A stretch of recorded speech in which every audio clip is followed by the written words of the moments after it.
Founded in 1843, Mount Evergreen Cemetery tells a very interesting story for the people of Jackson County.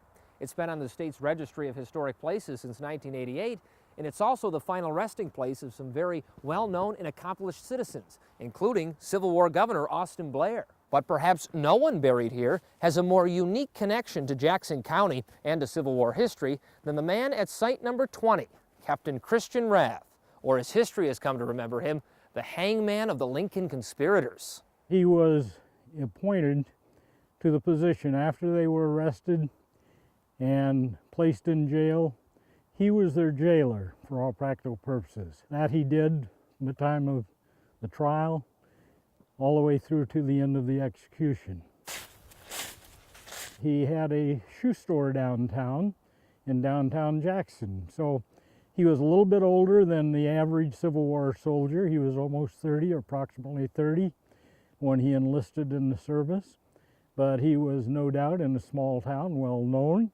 And when the 17th Michigan was formed here by General William H. Withington, he picked Captain Rath at that time. Some 80 years after Captain Rath's death in 1920, Bill and fellow researchers came out to Mount Evergreen and made, to use a fitting pun, a monumental discovery.